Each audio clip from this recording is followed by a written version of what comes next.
Can you slow down, please?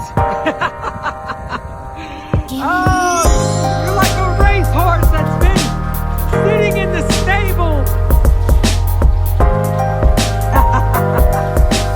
Nice.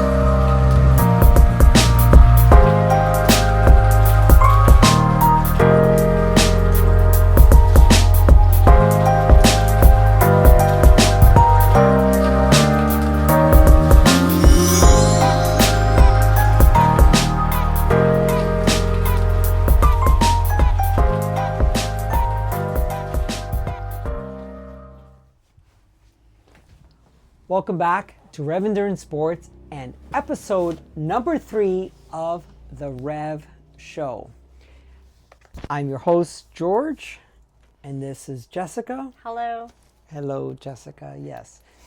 So today we're going to cover a few items. We'd like to cover, as a general rule, about 3 topics per video, but it just depends on, what we get from viewers and what we want to cover, because it's our show, right?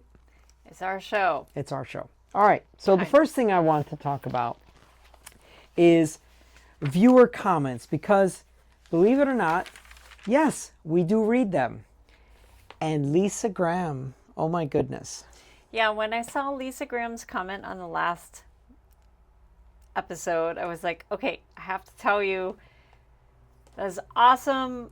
Read about your injuries. Crazy, like all up here trauma. Head, face, elbows, everything. And you're out there riding again. So beating the odds. Awesome. Kiddos to you.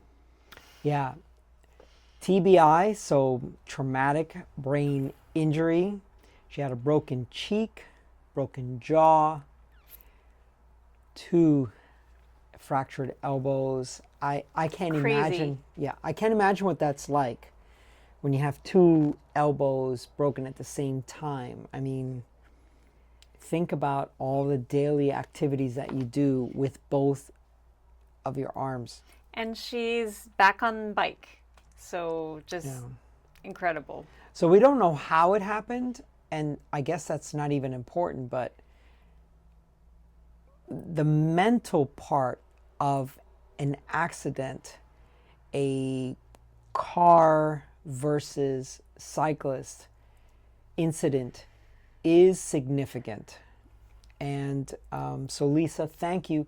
And by the way, Lisa's been a follower for a long time, been a very good interactive follower. So not just someone who follows, but she makes comments or has made comments. And she moved cross country and everything else. And I was wondering, wow, haven't heard from Lisa Graham. And I guess that was why. So I'm so glad you got through it physically. And as you mentioned, mentally, it's the toughest part. So, and I know you're dealing with some of that as well. I've come a long way. But yeah, it's, it's hard. I mean, I can see how... Totally get how people are like, okay, I'm done with cycling. It's just too dangerous. I have a family, I have kids, I have all this, it's just too risky. Yeah, but I'm working through it. So this morning on Del Dios, do you remember that? Yes, I remember the flatbed carrying it was a flatbed. Funny you mentioned that. Yes, we were riding the flatbed. And it was loaded with, instead of cars, it was carrying a bunch of little golf carts. And it was huge. Yes, I remember it. And so I was leading through that section. And I, who have not been hit by a trailer or a truck or anything like this, I felt a little bit like, wow. You felt the air push us. Yes. Yeah, and like when you see like these huge vehicles, they eclipse the sunlight, and then you just get this feeling of how large the vehicle is and how close it is, and yeah, it freaked me out a little. And I know you noticed because you slowed down. Yeah. And Yeah. And then we did stop for some photos later, and Jess and I were both in a shoulder, not designated as a bike lane, but it was a shoulder. It was quite wide. It's a very expensive place to live, like the most exclusive place to live. Rancho Santa Fe. In San Diego. Beautiful. Oh my gosh. And I was facing in the reverse, so I could see cars coming, and Jess's back was to cars coming. And this SUV, older lady, crossed over the white line while we were both talking and chatting in a very wide lane, by the way. And she crossed over the line, and I waved at her and yelled at her. Yeah, I didn't see it coming. I wouldn't have seen it coming. If she had hit me, I wouldn't have known. It just would have snuffed me out like a candle. But George was facing the other direction. He saw it, and it definitely shook him up. Yeah, I yelled at the lady, waved her off, and then she looked up like this, and then she, kind of put her hand up to say, "My bad," but she was on her phone. I'm sure she was on her phone. But yeah, it really shook George up, and it did, and. You're riding with your loved one. That's me. Yes. I'm always trying to keep her safe. And this was a circumstance that I couldn't do anything. I felt completely helpless in changing the outcome. But let's move on. All right, so Lisa Graham, thank you for sharing your experience with us. And thank you for being a follower for as long as you've been. Thank you. I appreciate it. But I do want to mention Mr. Mad-Eye, and only because I can't pronounce your first name. So Mr. Mad-Eye from Baghdad, Iraq, just started following me on Strava. And I thought, oh my God, look at how the cycling community is just an international language, which is one of the things you said, or international level playing field. This is someone from Baghdad, Iraq, who followed me on Strava today. Yeah, that's really wild. Isn't it to cool? Think that like someone from Iraq is like, I don't know. It's just like, yes, cycling is an international uniter, or it's something that we can all relate to, no matter. I mean, it surpasses the cultural boundaries and gaps. It does. And I think that's. And I think it's pretty awesome. I honestly didn't think you could do much cycling in Baghdad. So please, if you are from some far away country that maybe our American, US-centric mentality doesn't realize that you can actually ride your bike there, chime in.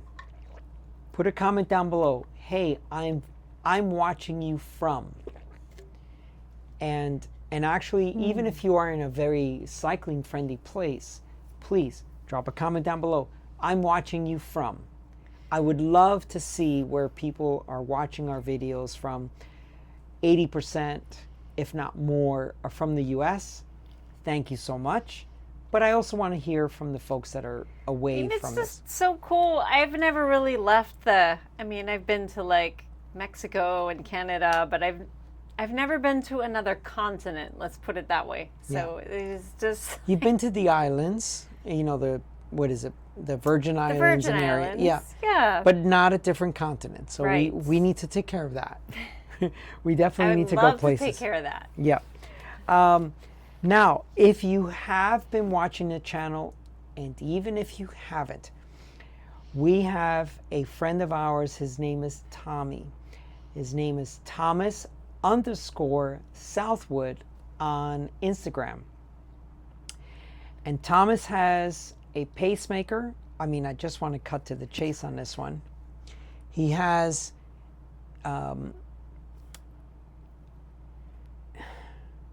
he may have an expiration date much sooner than you and I can actually write down.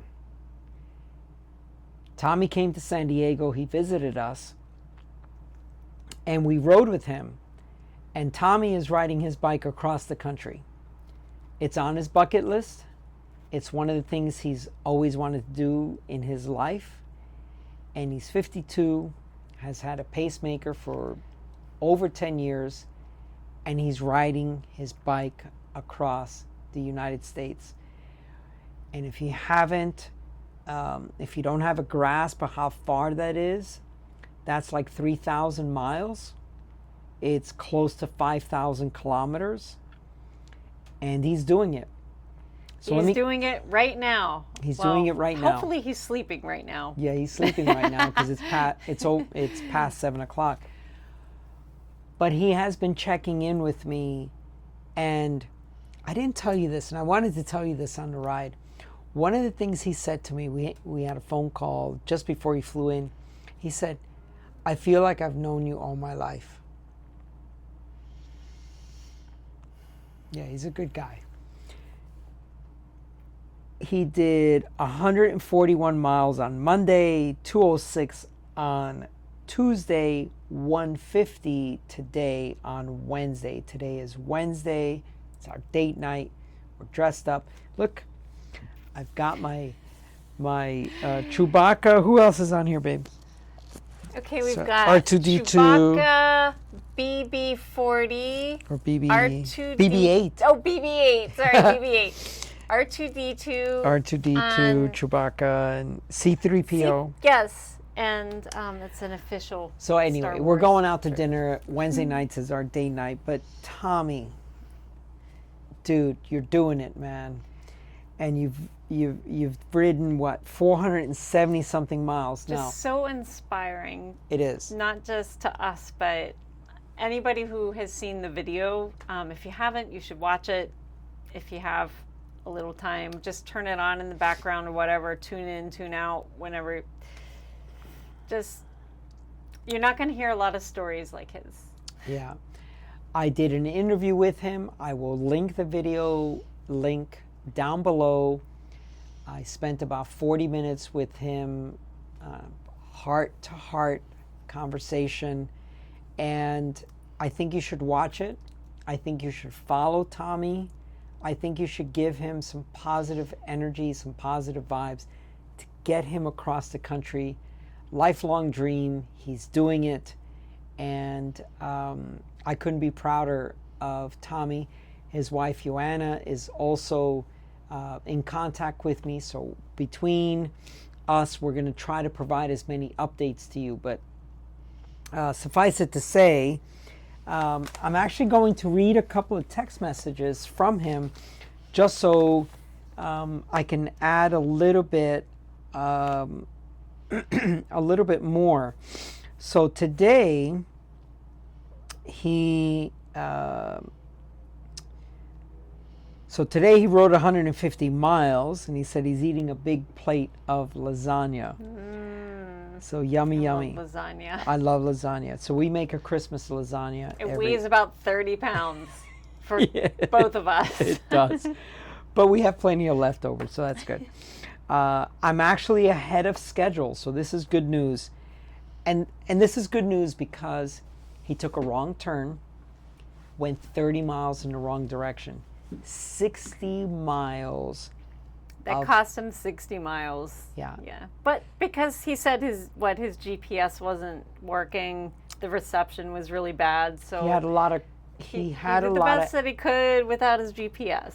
And a lot of electronic issues on day 2, I guess. Day 1 as well. But he says, I'm actually ahead of schedule,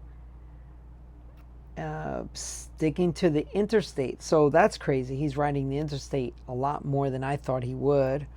I don't even know how that works. Like, is it legal? Yeah, there are some sections like, Some sections, but well, here in San Diego, there are some sections. I know there are like, but they're very short. Like, Yes, they are. You can't ride from One here all exit, the way up typically. to like San Jose on the interstate. It's, Right. It's one exit. Yeah. I'm sure he's got it all figured out. I plan to cross into New Mexico tomorrow, so that would be Thursday. He says, I'm on track to hit Texas after only 6 days. I might have to take a rest day or an easy day after El Paso, and the heat is an issue for him. So then I also asked him, how many bottles is he using? And he said, I carry at least 4 bottles in between stops. A couple of stops, I had 6 with me, with 2 in my jersey pocket. So he's lugging 6 water bottles, along with all the other stuff. 6 water bottles between stops. Because he had like the regular 2 in the frame, and then he has 2. Well, he has 2 water bottle carriers on the front. On the fork, One there and one there. And then and then 2 in his pockets. Jersey pocket. He says the sun has been intense. Oh man. Yeah. Yeah, well, he's in the desert. He needs to have that water. Well, that's the thing too. I mean, he's from Indiana, so he's not going to get the type of heat that we get so many states further down south. Additionally, he's not going to get the humidity he's used to up in Indiana. He's going to get serious dry heat through the deserts of Arizona, well, California first, then Arizona, and he says he expects to be in New Mexico tomorrow. So anyway, that's your update for Tommy. And please follow him, please. And what's his Instagram handle? Thomas. Thomas_Southwood. Yeah, Southwood. Yeah. And then his the other name is Tommy Crazy Heart. Well, I'm glad you mentioned Crazy Heart. So when he was in town and we were riding together, he said, I got Crazy Heart from another cyclist. And he told me about it, but you're riding, there's wind noise and all this stuff. I never got the name, so I had to Google to get the information. So the person that he got this nickname from is a gentleman named Franco Batossi. And he raced from 1961 to 1978. Now, this gentleman had a cardiac arrhythmia, and yet he still performed extremely well.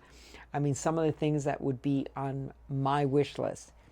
He won the King of the Mountains competition at the Giro. And if you know the Giro, you know it is heavily, heavily skewed towards climbing, and way more than the Tour. And he won that KOM 3 different occasions. He won stages at the Tour. He won monuments as well, the Giro de Lombardia. With a heart problem. So please Google this gentleman, and Crazy Heart was what they called him, and so Thomas took over this nickname. I think it's pretty cool. So over the weekend I took Tommy to his first mountain climb, and of course now he had to get out of California, so I know he went over mountains, but I took him on his first mountain climb. It was Palomar Mountain. We had so much fun. It was awesome. I mean, it was both like a lot of substantial suffering, and also it was awesome. So it was like just so very cloudy, very foggy, misty, wet, and then actual rain. And it's a 15-mile climb, and Tommy had never done that before. He had never been up a mountain, so it was like one heck of an initiation. He'd been on his motorcycle over different stuff because he belongs to an Iron Butt Association, so he's ridden many parts of the U.S., which of course will include mountains. but he had not pedaled his bike on a mountain. So anyway, took him up there. I accomplished 10 million feet of climbing since I joined Strava in 2011. And I wanted to do this in conjunction with his first ride up a mountain. And then Jess went up the mountain on her own pace because I was staying with Tommy. He has a pacemaker, and we got to keep the intensities down to my zone 2 area, zone 2, maybe a tiny bit of zone 3, and then his pacemaker kicks in. But Jess went up the road. See you up the road. So Jess went up the road, and she averaged 3.3 watts per kilo for 51 minutes. Woohoo! Woohoo! Come a long way since the last time I tried to go up that mountain, and it was I made it, but it was very tearful and slow, and so I'm glad I'm past that. Yeah. We were training for a Big Bear event, and we just wanted about 30 minutes at 3 watts per kilo, and yet she did 51 minutes at 3.3 watts per kilo. So if anyone wants to see that data analysis, I would be happy to do a video, show you the things I look at when I look at power data. Data? Yeah. Tomato. And in that video, I can show you heart rate, power, cadence, all these things, because Jess is really, really hitting her stride now that she's coming back. Finally. I know. And it's 3 weeks holding race weight, so I cannot in any way be any more amazed than that. So there's a video I did on 10 million feet. There's a video that's coming if you want to talk about Jess's PRs. So another viewer comment that I kind of pushed off a little bit, but Eamon asked, what is your worst piece of tech? And a couple of things he mentioned were the Garmin Vector 3 pedals and something else. And actually, I didn't want to go down that road of negativity, but something happened today that truly brings that back into the fold. Jess? Yeah, so we were out riding our bikes earlier today, and I noticed right away that I was breathing heavy. I was working really hard, and my heart rate was way down low, not where it should have been. And I said, I think there's something wrong with my heart rate monitor, because it should be a lot higher than it is. And sure enough, about an hour later, I look at my computer, and where my heart rate should be on my computer, it says N/A, not available, which usually just means, okay, it's time for you to replace the battery. So I'm like, oh, my battery's dead. So eventually we're back home, and I find a spare battery, and I give it to George, and I'm like, here, change my battery and my heart rate monitor. And how did that work out for you, George? Well, first of all, as you can see, I wear readers.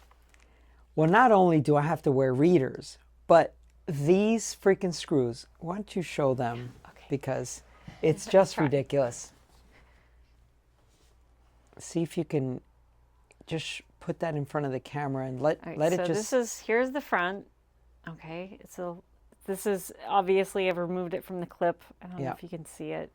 And the lighting in here isn't that good. Yeah, just let it sit there for a second. Don't move it. Let the camera these adjust. 4 things. So 1, 2, 3, 4. And I don't know if you're going to be able to see what George... Go this way, love. There you go. And just let it just sit there. Okay. So that should be good enough. Go ahead and come back. There we go. I see him now. Yep. Now, bring it back over here because... So there's 4, like 1, 2, 3, 4. Okay, so you have to remove those little things to open the plastic thing to get to the battery to put a new one in there, right? Now here's the thing. This is a T6, which they look to be Torx. It doesn't fit. This is the smallest as part of a regular shop kit of tools for Torx. It's a T6. It's pretty freaking small. Doesn't fit. Why would you do that? You're a cyclist. You have a heart rate strap. You're going to walk into your LBS, your local bike shop. Please always support your local bike shop. You're going to walk into your local bike shop. You're going to say, hey, my heart rate strap, I think it needs a new battery. Oh, no problem. Here, come over here. I've got one. I've got a battery over here. I got my tools over here. Let me help you. And you go like this. Oops. And you can't fit the freaking smallest Torx wrench that you have in your system, in your set. That doesn't make any sense. Come on, Garmin. Seriously. Now, Wahoo.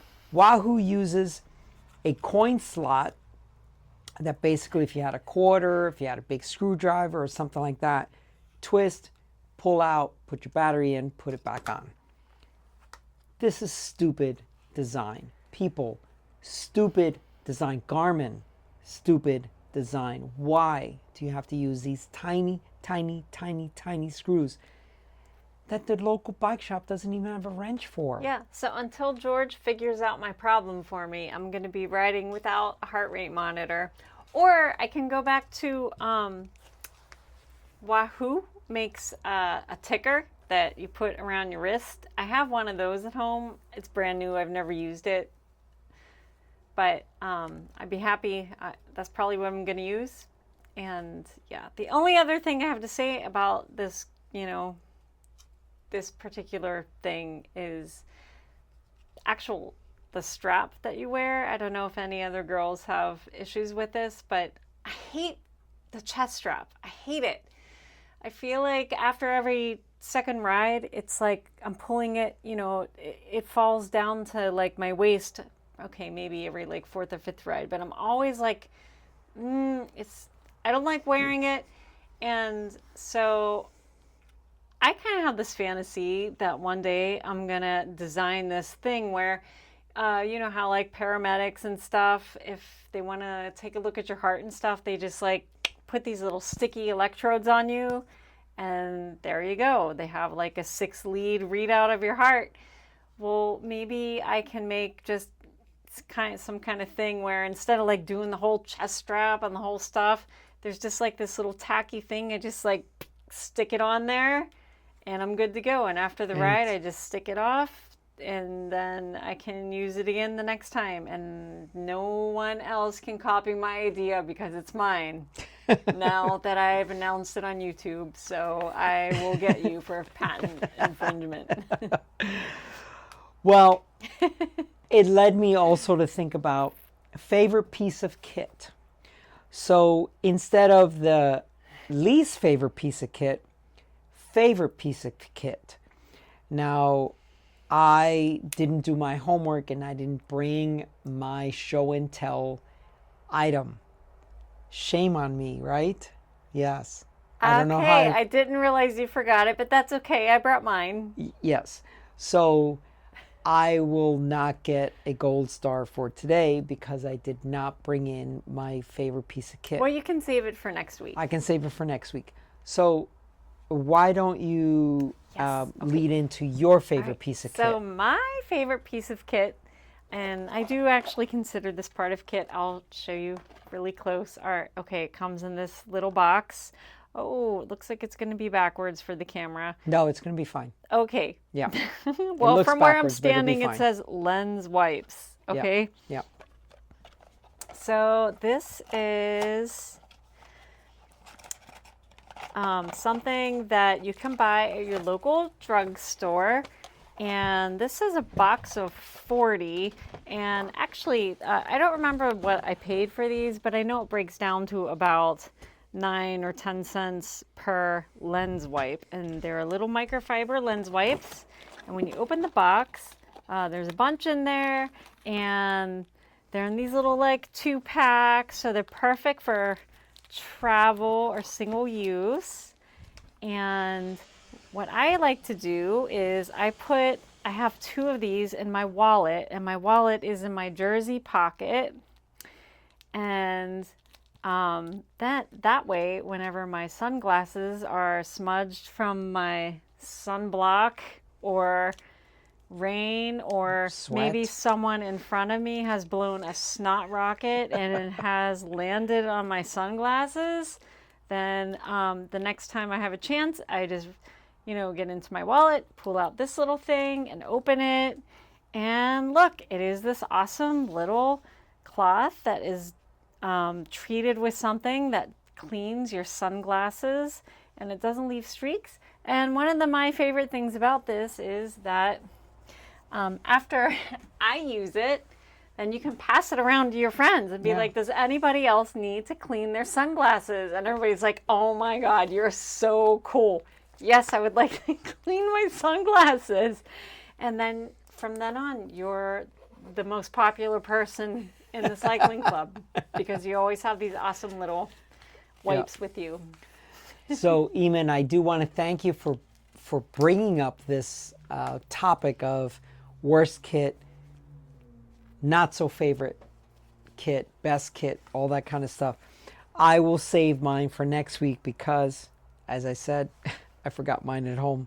Let's move on to item number 2. So this topic can go on for hours, but we want to try to do as condensed of a version as possible. Looking good from behind. Now, there is a lot that goes into this. And here's the thing. You're riding down the road. You see another cyclist. You come up on them. There are things that are glaring to you that are a misstep. And then there are other times you ride up behind another cyclist and you're like, wow, that guy or gal is put together just right. So let's talk about a couple of things there. What do you got? Well, from a girl's perspective, the hair. First thing is, the hair. Okay. I I like to see how other ladies are wearing their hair with a helmet on, because it gives me ideas. Like, oh, that looks awesome. I wish I could get my hair like that. Or like, okay, that probably wouldn't work for me. But it's all about the braids, I think, if you're a girl. And when I started getting serious about cycling, 5 or 6 years ago, I didn't know how to braid hair.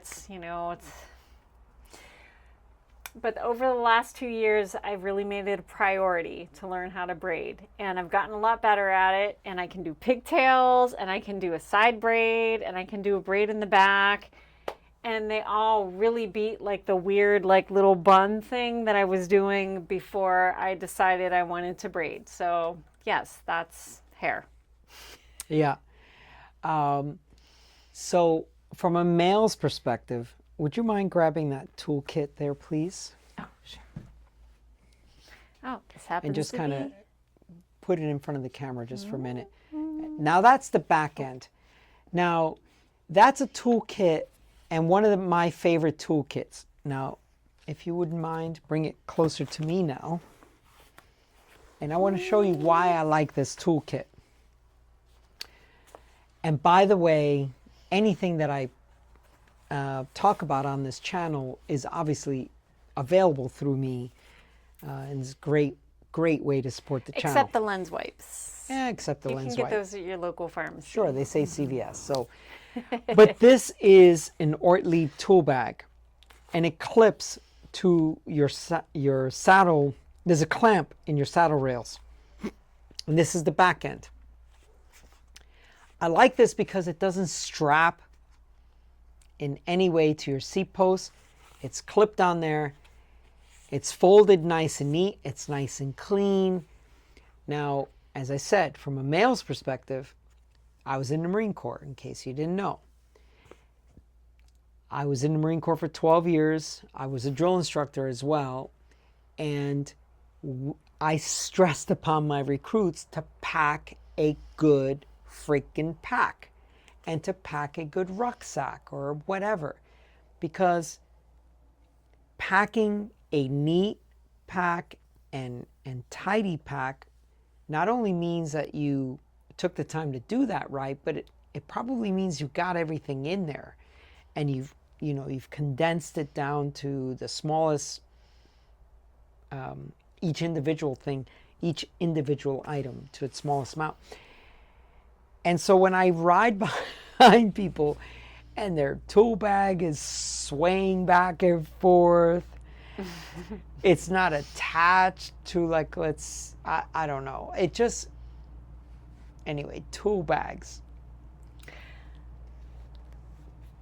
When I started riding bikes in Pittsburgh with the City of Pittsburgh Major Taylor Cycling Club, one of the ride leaders, a guy named Mikhail, he told me something I'll never forget about tool bags. At the time I was just starting out, I had a huge bag under my saddle and his was very small. So Mikhail was in front of me, I was behind him, and we had pulled over to do something, and I'm like, Mikhail, your flat kit is so small and mine is so huge. And he said something I'll never forget. As your confidence increases, the size of your tool bag decreases. And there's a lot of truth to that. One of the things I used to say to people is there's the whole Linus blanket syndrome. This is what I used to call it. So Linus goes nowhere without his blanket, if you're a Peanuts character person, fan. And it was always the just in case, he has to have his blanket with him. Whereas once you get more experienced about riding, you realize, well, I don't need that and I don't need that, and all I need is this for this type of ride, and then for a longer ride I may use this. But generally you'll find that you'll see a lot more experienced cyclists with much smaller bags. So great advice that your friend gave you. And how many years ago was that? Because you still remember it. I don't know, it was 2015, 2016. Okay. Yeah, so 8 years ago, and you still remember it. Yeah. Looking good from behind is the topic, or the subject we're talking about. Rocking excessively from behind. Now, one of the greatest cyclists that's ever lived, arguably, is Eddie Merckx. And of course, he had, if you watch some old videos, he rides like this. But you got to keep in mind that they were probably riding 52, 42 crank sets up front and an 1123 in the back, 1121 in the back. So they're going up these 8-9% grades in these mountains. He just didn't have the gearing we had. So maybe had he had the gearing, he wouldn't be moving as much. So we have the gearing. 32 cassettes, 34 cassettes, 36 cassettes. Here's what I have to say about rocking. About a year ago, so we had been dating for a year, and we were riding together a lot more, and we rode together, and we posted a ride on Strava, and you commented on the ride after I had posted it. You said, "You rock," and I was like, "Yeah, like this guy really likes me." I'm like, "I know I rock. I am freaking awesome." And then George was like, "That's not what I meant." And I'm like, no, you are awesome, but I mean that you are very back and forth in your saddle. And I'm like, oh. So It's more of the shoulders. Actually, her hips are quite level, which is really great to see when she's rolling away, going up the road and dropping me. And it's generally more at lower cadences, so 60 and below. Also, when she's talking and you know, socializing with the other riders in the group that we're riding with, her form is not so so still. So looking good, looking great from behind. Maybe focus on your upper body rocking back and forth. Look, some people may say, it's no big deal. And it really isn't. But, you know, we always want to improve. And one of the things that visually just doesn't look so great is if you're riding and you're just rocking all over the place. So there's that. I do want to talk about one other thing, but I need an item to do show and tell. So I'm going to lead with it. Socks. Logos on socks. Do you want to cover that while I get a show and tell item? Sure. So I hadn't really paid too much attention. I mean, the logos, sure, there's a left and a right sometimes they're interchangeable, left and right. Look, I know that if there's a stripe running up the sock, you kind of want to, you know, just make sure they're not twisting like a twisty ice cream cone. And I also like to make sure my socks are not inside out when I put them on. That's a low bar. Look, I've seen inside out socks. I have also seen an inside out chamois bib. Yeah. Put on inside out. Oh my God. And this was a pretty experienced cyclist. I think he just had a rough morning, and we're like, we're gonna stop at a Starbucks so that you can like go in and switch. I used to work at a very high-end triathlon store, and I would see people put on wetsuits backwards, aero helmets backwards. But if you wear, like, for example, like a Swiftwick sock, right? This is what they call the wick. And by the way... The logo is called the wick? Yeah, I think so. Like the wick of a candle? I guess so. Okay. I have been wearing Swiftwick socks since probably 2008 timeframe. I was sponsored by them for years. I used to post so much on social media that one of the owners said, "Hey, stop tagging me. I get it. You love our socks." I guess I did a good job in those years. And if you're not wearing Swiftwick socks, go out and get some. They are phenomenal. Send me an email, I'll get you some. But this wick would be centered on your calf.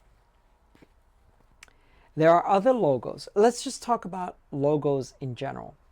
There's a reason why that clothing manufacturer took the time, or that brand took the time to have that logo placed on your leg, on your calf, on your wherever, on your chest, something.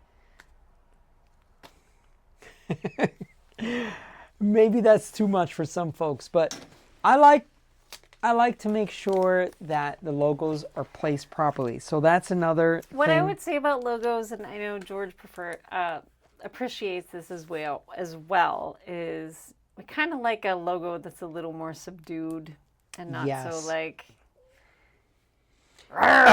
in your face, right? Yeah.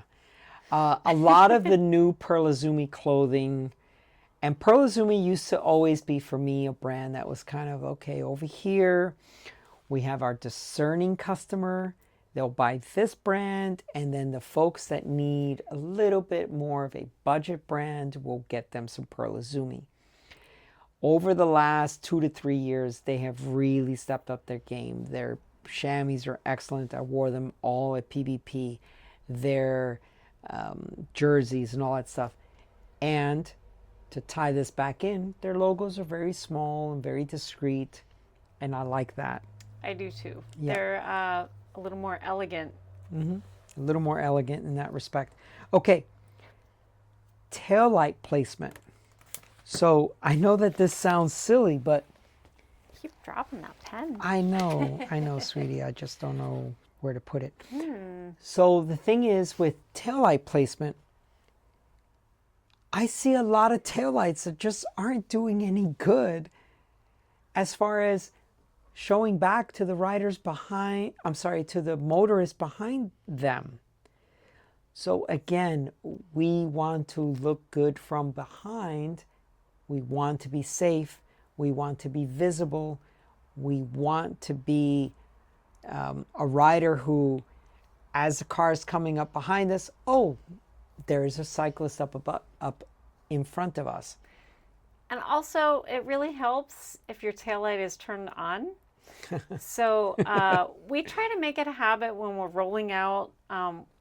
Just look at all the other riders in your group in front of you and just kind of be like, okay, George, oh, you forgot to turn your light on. And so he can do that.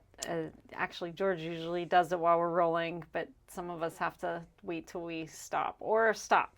So just check on your friends. I guess maybe that's a female perspective. If you're looking for a gender opinion there, you know, the women are always trying to take care of everyone else. So that's right. We'll be telling you if your taillight is off. And we can get into another discussion about solid or blinking on a future video. So, worn out bibs, we talked about in one of our first videos, but looking good from behind. Worn out bibs. Come on. Get them out of the rotation. Move them aside. Also, bibs, shorts. If you wear bibs, you don't have to worry about cyclist crack. I cannot Oh my gosh. I mean, I can't tell you how many times I've rolled up on another guy. His jersey has crept up. His shorts have drooped. And I see a hairy butt. I don't think I've ever seen this. Are you kidding? No, I'm not kidding. I've seen a lot of it. I've seen too much of it. And I'm like, dude, why aren't you wearing bibs? Why are you wearing shorts? I'm serious. I've seen it. All right. Let's move on to the last topic of the day. Jess, how do you feel when you get a flat tire and a guy takes over your flat repair? It's May I? yes, of course. For me, it's polarizing, because on one hand, I want to be able to do it. I want to do it, and I just want to do it. I want the independence of being able to, you know, and the confidence of going out for a ride and knowing, okay, if I get a flat, no big deal, you know, then like 5 minutes, 10 minutes, I'll be back on the road. But on the other hand, I'm usually riding under time constraints. I almost always am, you know, depending on having a mechanical free. I mean, I'd be able to build in a little cushion, but I mean, I have a job and stuff to get to usually. Everybody has a job. Yeah. Okay. So, the pros of having a guy change your tire are it's a huge time saver, it reduces stress, and it saves my manicure. And the cons are I want to be able to change the tire. Mm-hmm. And I want the independence and the confidence that comes along with it. And I really admire the women out there who are changing their tire while the guys are standing in the shade chatting and eating amongst themselves. Yeah. So Um, getting a flat sucks, and everyone knows that that is a ride interrupter. Let me throw something else out there. As soon as someone gets a flat in the group and you yell out, flat! You pull over, all the others, and I did a video about this, but all the others that did not get a flat and are not going to participate in the flat change, you're eating. That's the time that you're eating and you're drinking and you're eating and you're drinking. Now let's get back to this flat thing. Sometimes, as a male, I struggle watching a woman trying to change a flat. And sometimes it's not even a woman. I also have seen, there's a gentleman that rides with us. He also struggles changing a flat. And I say to myself, wow, that's really hard to watch. This is what I do for a living, right? So I change flats all day, well, not all day long, but often in my work life. So if I'm out on a ride and and I see that Jess is struggling, I want to help her. I want to be the knight in shining armor. And I take over the job because I think, you know what? There's a better time for training. Let's just get this thing done. Let's get back on the road. Like Jess said, there's time constraints a lot of times. So we just want to get back on the road. But that independence is a tough thing to take away from Jess, a female, or any other rider. Plus, it's just really cool. You know, like, I feel like it would be really cool to be like, I can change my own tire. You go hang out in the shade with those other people. Zip, zip, you know, patch, whatever. And about some time ago, I said to George, I really want to become very competent at changing tires.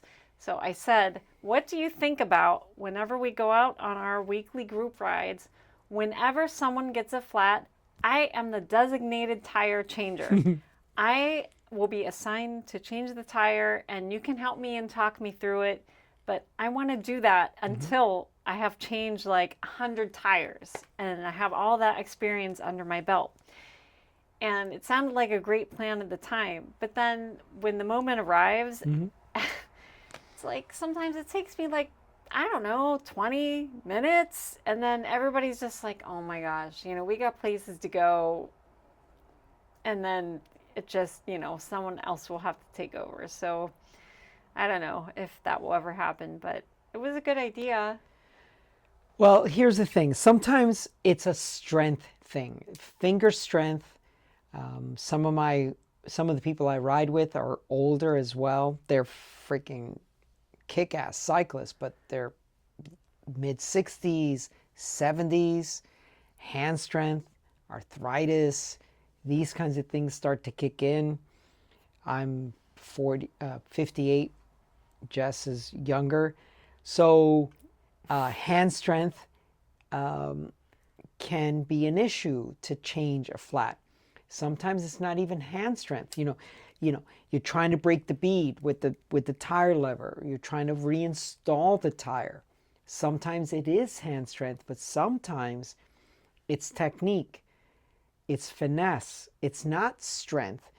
And I want to be able to show someone, hey, look, you can't get those last 6 inches of tire over the rim. Watch. Let me show you. You have to get the slack. Right. Yeah, so George has been working with me to show me some of the techniques. So yeah, you have to create slack and then keep the slack. And then maybe, just maybe, you'll be able to get it up and over.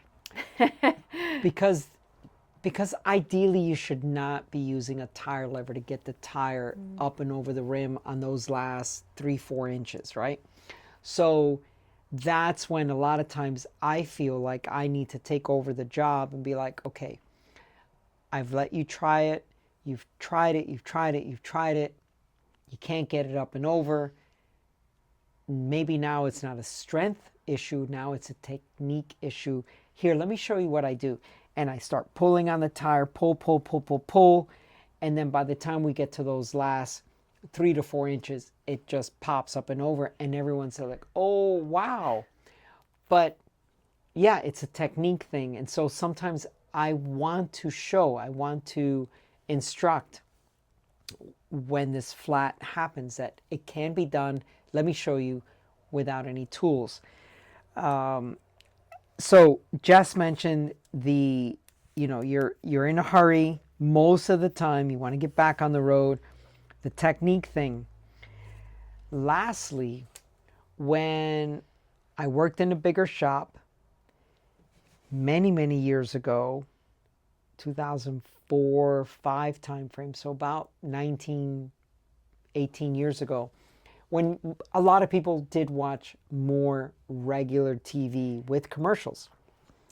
I used to say to them, bring your wheel into the living room, and when your favorite show, like let's say a Seinfeld or something like that, must-watch TV on NBC, goes to a commercial, change your tube during that commercial. And if you look at Seinfeld, on Netflix, it's like 22 minutes and there's 8 minutes of commercials, So right? they'd only have 8 minutes to change their tube? Well, they would be sporadic. They would be throughout the show as well, right? So 2 or 3 shows, 2 or 3 commercials during a show. So they're not changing a tube for every commercial necessarily. I mean, if they could. And it can be done. Well, I'm absolutely sure you could do it, and lots of other people could. I feel like it just takes practice. It does take practice. It takes practice. It takes the right tire lever. I mean, if you're using anything other than a Pedro's tire lever, you're suffering more than you have to. A Park tool or a Mavic tool. I mean, these things are substandard, and they should not even be sold as tire levers. But also, if you're riding gator skins, wire bead tires, gator skin hard shell tires, these things are extremely hard to change, even in a shop environment. So if you're riding these crappy riding tires, because they ride like, there's no other way to say it, they ride like shit. Don't ride those gator skins and hard shell tires. They're terrible ride quality tires. And then if you get a flat, which is the funny thing, it's like a self-fulfilling prophecy.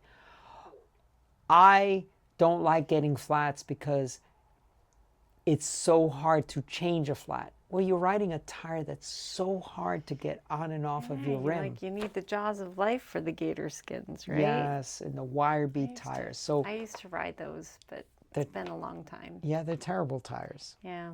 And you don't get that many flats once you start riding a high quality, race quality / training tire. But anyway, so that is our show for this week.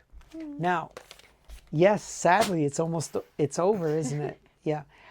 Jess and I look really, really forward to putting these shows together for you. Believe it or not, they take some work, preliminary work, to get everything going. I have notes. I have notes. Jess has notes. They are unstructured but structured. They are, there's a lot of coordination. I love that Jess and I get an opportunity to do this together.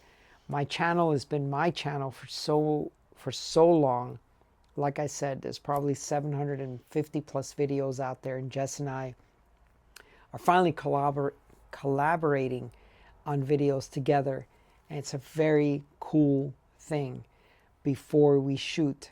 So please, if you've watched the video this far into it, I really would appreciate if you threw in a big old smiley face. Actually, the laughing emoji, the one that's cockeyed, I don't know which one that is. So there's two tilted? of them. Yeah, the one that's tilted, it's like a rolling on the floor, I guess it used to be the old one. Oh, right. Yeah. ROFL. Drop that down below so I know you've stuck with us to the end. I also want to hear some video ideas. We will talk about them. They end up on our list. And so we do read every single comment. We discuss them. And so... Yeah, in the mornings, like when we're in the big bathroom, like one of us will be in the shower and the other person will be like brushing their teeth and like, hey, we got this comment. Yeah. Did you see what so-and-so wrote? Like, Yeah. oh my God, that's so funny. Yeah. So we do read every single comment. I try to respond to every single comment. If you see a heart, I've seen it. If you see a thanks for watching, I may be busy doing something else and I can't really engage into a discussion with you about your comment, but I have watched it. I'm sorry, I have read it. I've acknowledged it. And Jess, any parting shots? I'm really hungry. I apologize if you heard my stomach growling over here. I'm hoping the mic didn't pick that up, but that's pretty much So I think it. we're going for sushi again. We are, yeah. Okay, we're going for sushi It's tonight. half night off. Yeah, Wednesday. The sushi I mean, place. Wednesday nights. I mean, they don't expect a big crowd, so they do give 50% off on a Wednesday night. And so we're going to have some sushi tonight. Please like, subscribe. Please follow Tommy. Please hit the notification bell so you know when we've posted another video. Yeah, go Tommy. Yeah, go Tommy. Yes. Please like and subscribe. We'll see you up the road.